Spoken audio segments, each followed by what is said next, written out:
Halo, gimana kabarnya semua? Semoga dalam keadaan baik. Di kesempatan kali ini, mari kita bahas sebuah alur cerita film bergenre komedi thriller, tepatnya bertema psikopat.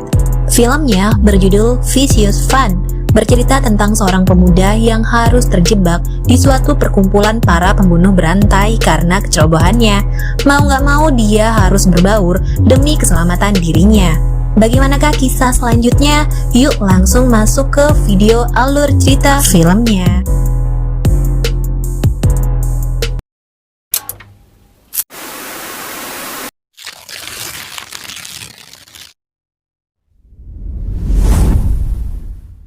Film ini bersetting pada tahun 1983, dibuka dengan adegan yang memperlihatkan seorang pria sedang mengasah sebuah pisau di kamar hotelnya. Pria itu adalah seorang supir taksi. Saat ia akan keluar, dia melihat wanita yang berada di dalam telepon umum. Pria tadi langsung menawarkan tumpangan kepada wanita tersebut. Dengan segera, si wanita masuk ke dalam taksi. Kemudian, pria itu memberikan sebuah senyuman licik yang membuat si wanita ketakutan. Tiba-tiba, pria tersebut justru dibantai oleh sang wanita. Dan film pun dimulai.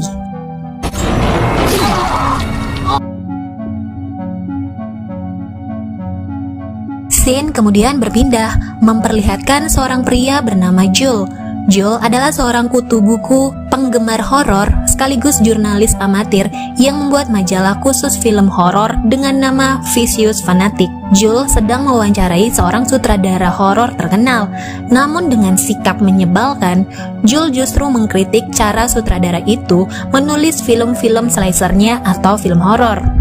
Joel merasa bila ia memiliki ide-ide yang jauh lebih baik daripada sang sutradara. Sikap menyebalkan Joel membuat sang sutradara langsung mengusirnya. Setelah itu, Joel kembali ke rumahnya. Dalam kehidupan pribadi, Joel tidak benar-benar memiliki teman kecuali Sarah, yaitu teman wanita yang satu kontrakan dengannya. Diam-diam, Joel naksir sama Sarah. Tapi karena Joel orang yang pemalu, ia tidak pernah atau berani mengungkapkannya kepada Sarah. Suatu malam, Sarah diantar pulang oleh teman kencan barunya, seorang pemuda yang bertampang congkak bernama Bob. Seketika itu juga Joel pun dibakar api cemburu. Ia segera menguntit Bob karena curiga kalau Bob bukanlah pria baik-baik. Setelah mengantar Sarah pulang, Bob pergi ke sebuah bar bersamaan dengan Joel yang dari tadi menguntitnya. Sesampainya di dalam bar, Joel berpura-pura sebagai pengunjung bar. Ia memberanikan diri untuk berinteraksi dengan Bob dan mencoba mengorek informasi tentang Bob. Mereka saling memperkenalkan diri. Joel mengganti namanya menjadi Dave. Joel dan Bob saling mengobrol. Joel berusaha mendapatkan info apapun tentang Bob. Tetapi justru dia yang terkejut mendengar cerita Bob tentang dirinya dari Sarah. Sarah bercerita bahwa ia memiliki seorang teman laki-laki yang kehidupannya menyedihkan. Joel yang mendengarnya tentu saja sangat kecewa. Ia lalu melampiaskan dengan minum minuman beralkohol dalam jumlah yang banyak. Sementara Bob pergi meninggalkan dirinya. Karena Joel ini bukan seorang peminum, ia segera kobam dan berusaha untuk pergi dari bar tersebut. Karena terlalu kobam, ia mulai kehilangan kesadaran dan akhirnya tertidur dalam gudang bar. Beberapa jam kemudian, Joel terbangun dan menemukan kalau bar sudah tutup. Saat mencari jalan keluar dari bar, ia melihat ada sekelompok orang duduk melingkar di dalam ruangan utama bar. Salah satu dari mereka memergoki dan mengira Joel sebagai orang yang mereka tunggu-tunggu, yaitu Phil. Saat ia hendak berkata jujur jika dia salah masuk, salah satu dari kelompok itu membuat Joel mengurungkan niatnya dan terpaksa bergabung serta berbohong. Rupanya, kelompok tersebut adalah pertemuan support group, yaitu tempat orang-orang yang tidak saling kenal menguatkan satu sama lain agar bisa bangkit dari masalah mereka masing-masing. Biasanya karena kecanduan alkohol atau obat-obatan terlarang dan lain sebagainya. Joel yang tertangkap basah mau tidak mau ikut duduk di tengah mereka dan mencoba berbaur, berpura-pura sebagai pecandu. Kelompok tersebut terdiri dari 6 orang termasuk Joel saat ini dan 1 orang yang belum datang, dengan seorang pria yang berlagak sebagai pemimpin bernama Zack. Mereka mulai berbagi kisah kecanduan mereka satu persatu, mulai dari Mike, Mike adalah seorang monster pemarah. Dia merupakan pembunuh yang suka mengincar anak kuliahan dan menghabisi mereka dalam satu kali tebasan. Dalam beraksi, Mike menggunakan sebuah topeng dan berbekal sebuah parang yang tajam. Selanjutnya, Hideo. Hideo adalah seorang koki kelas atas yang spesialis dalam dua hal, menyajikan hidangan perpaduan mewah dan daging mentah manusia. Dia pembunuh yang sangat gigih, karena pernah diam di atas plafon selama 16 jam hanya untuk menunggu targetnya.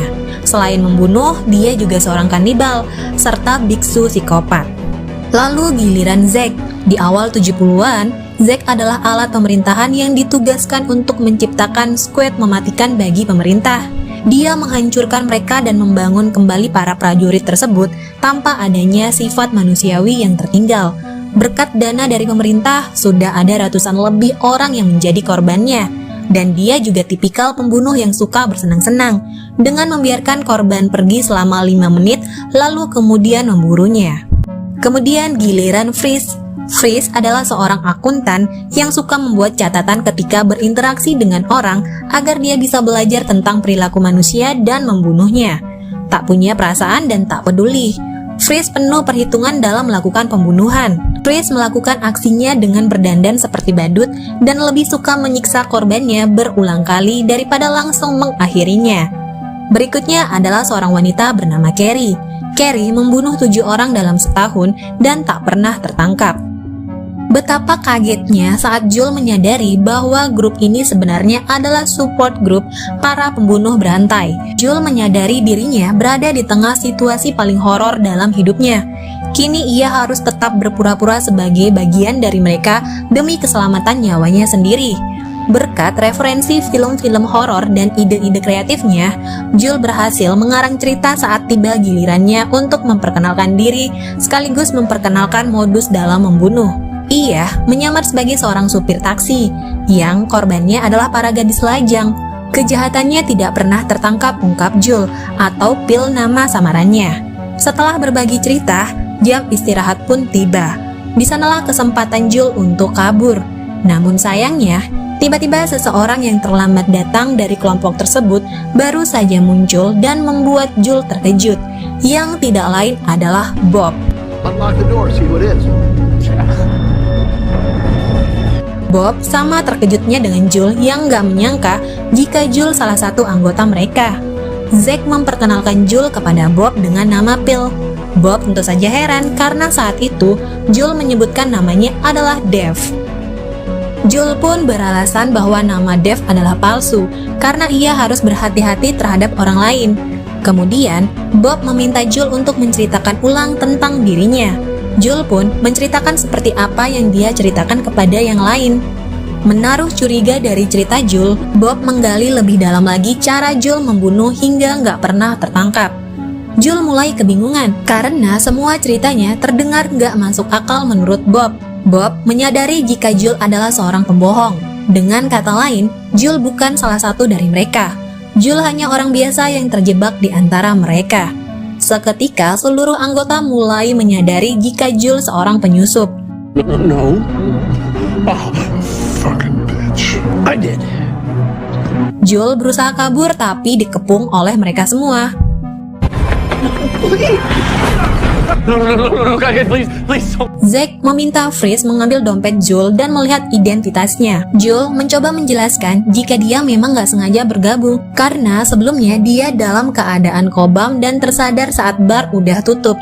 Terjadi perdebatan antara kelompok tersebut tentang nasib Joel, siapa yang berhak untuk membunuhnya. Zack memposisikan dirinya sebagai pemimpin mencoba mencari solusi. Namun ternyata sebagian dari kelompok tersebut keberatan jika Zack memposisikan dirinya sebagai pemimpin. Pada akhirnya, Zack justru dibantai oleh kelompoknya sendiri.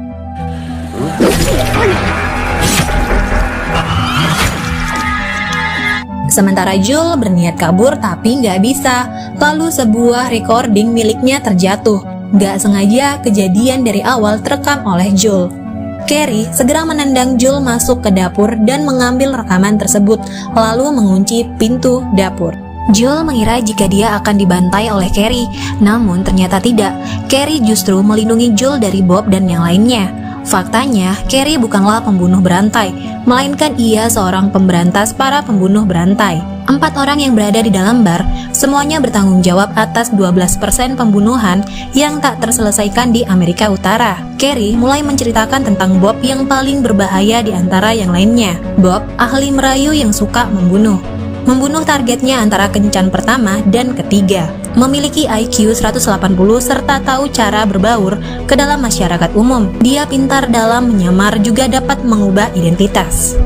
Bob mengajak Carrie bernegosiasi. Bob hanya ingin memastikan jika Joel telah dihabisi dan menyerahkan rekaman tersebut kepadanya. Carrie pun mengatakan bila Joel telah tamat, sementara rekaman ada di tangannya. Akan tetapi Bob gak begitu saja percaya. Ia mengira bahwa ucapan Carrie adalah sebuah tantangan. Carrie menyusun sebuah rencana. Carrie akan berpura-pura telah menghabisi Joel dan menggunakan sebagian organ dalam tubuh Phil yang telah ia bunuh sebelumnya. Yap, Phil adalah supir taksi di awal film. Tubuh Phil disimpan di pendingin oleh Carrie. Sama halnya dengan Carrie, Bob dan yang lainnya juga mengatur strategi. Hideo akan naik ke plafon bar menuju dapur, sementara Freeze menyusup keluar bar menuju pintu belakang dapur, bersiap menyerang Carrie serta Joel. Namun, aksinya tercium oleh Carrie. Justru Freeze yang duluan diserang oleh Carrie hingga jari-jarinya terputus. Freeze lalu kembali menutup pintu belakang dapur. Kembali ke Hideo, Hideo berhasil masuk ke dalam dapur dan melihat tubuh Joel yang tergeletak tewas dengan isi perut keluar. Hideo mendekati tubuh Joel dan akan menusuknya. Akan tetapi, dengan segera Joel mencoba menyerang Hideo, melemparkan isi perut Phil ke arah Hideo. Hideo membalas Joel dan bersiap menyerangnya. Tetapi, justru ia langsung diserang serta dihabisi oleh Carrie hingga tewas.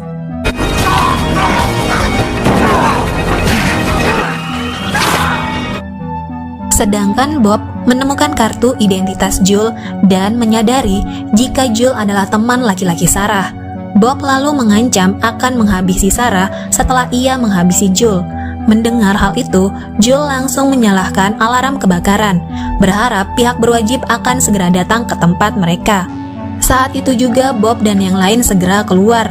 Namun sebelum pergi, Bob menjebak Carrie serta Joel. Bob menghubungi pihak kepolisian dan berkata jika ada sepasang orang gila bersenjata yang menyerang bar tersebut.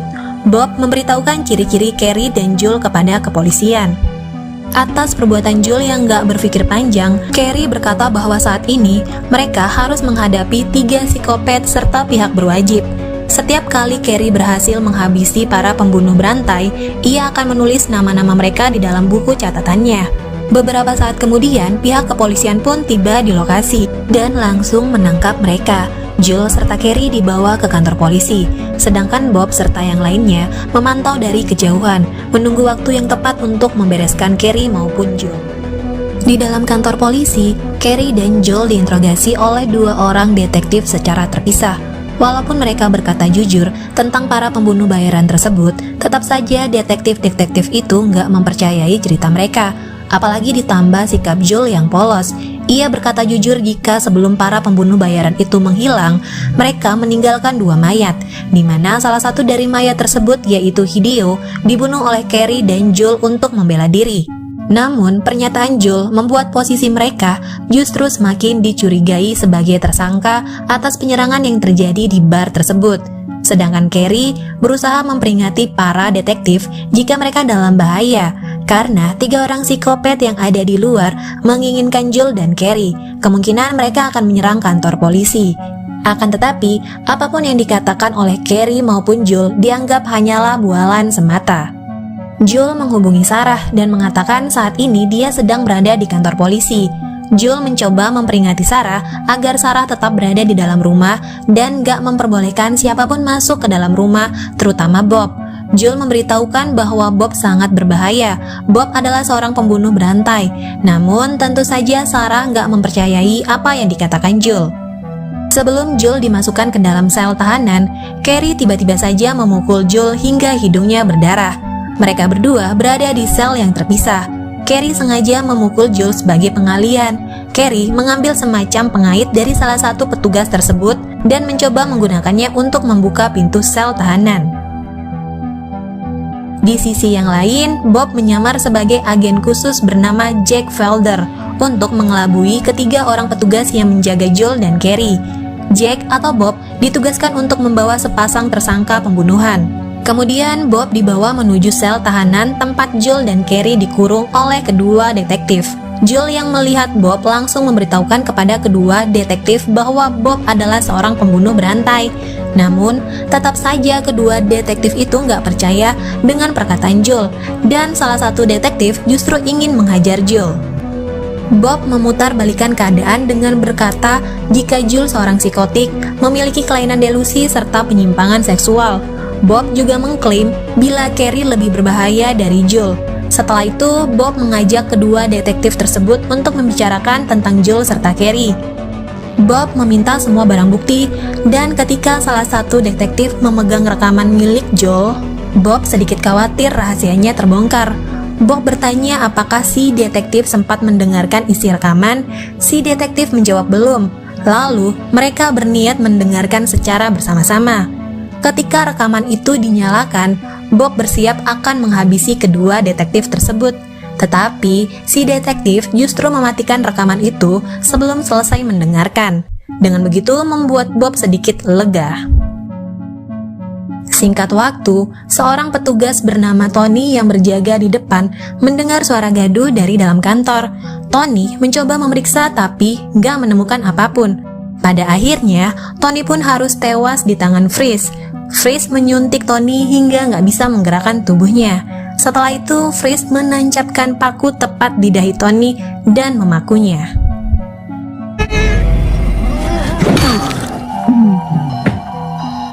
Kembali ke Bob dan dua detektif, seketika lampu kantor mati dengan sendirinya. Detektif bernama Jesse memeriksa aliran listrik. Seketika itu juga, Mike menebas tangan detektif Jesse, lalu menusuknya hingga tewas.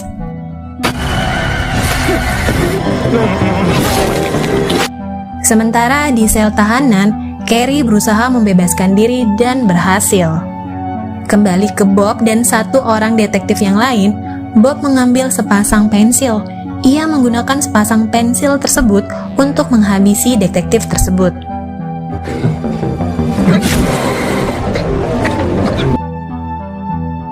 Kemudian, Freeze serta Mike muncul. Mereka bertiga menuju sel tahanan. Namun, setibanya di sana, mereka tidak menemukan Carrie ataupun Joel. Ada satu hal yang akhirnya mereka ketahui, bahwa Carrie adalah seorang pemburu pembunuh berantai. Kemudian mereka bertiga pun berpencar mencari Joel maupun Carrie. Carrie dan Joel mengendap-endap mencari pintu keluar. Carrie membuka pintu lalu mengeluarkan Joel keluar dari dalam kantor polisi. Carrie menyuruh Joel untuk segera pergi, sementara dirinya akan menghadapi ketiga orang gila psycho tersebut di dalam. Carrie menjalankan aksinya. Korban pertama yang dieksekusi oleh Carrie adalah Mike. Mike ditebas dan ditusuk wajahnya menggunakan parang milik Mike sendiri.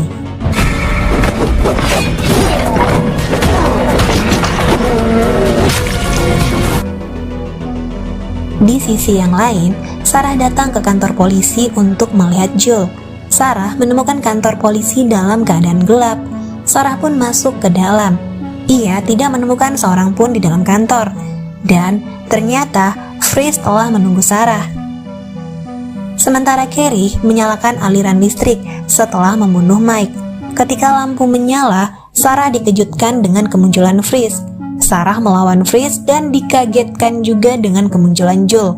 Lalu Carrie juga muncul di hadapan mereka semua yang langsung menyuntik Freeze dengan suntikan milik Freeze sendiri. Freeze terbaring kaku. Saat itu juga Carrie dengan segera mengeksekusi Freeze.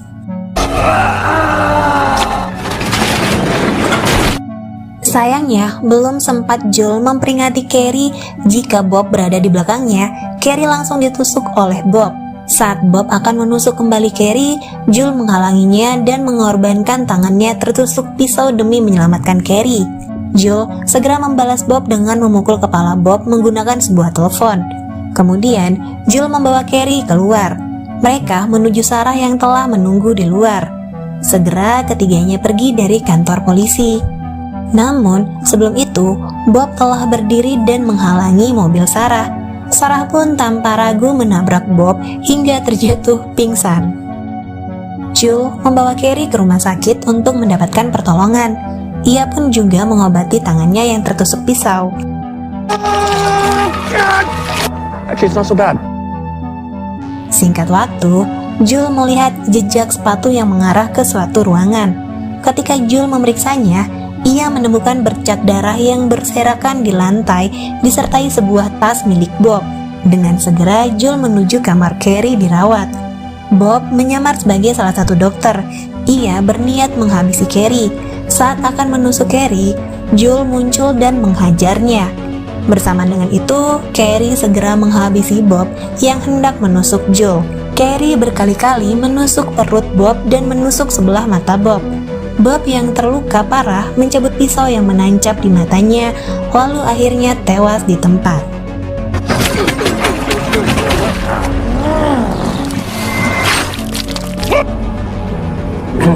Kemudian Joel membawa Carrie pergi dari rumah sakit.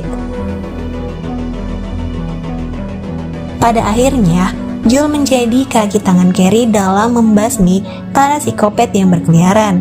Mereka saling bekerja sama. Kemudian film pun berakhir.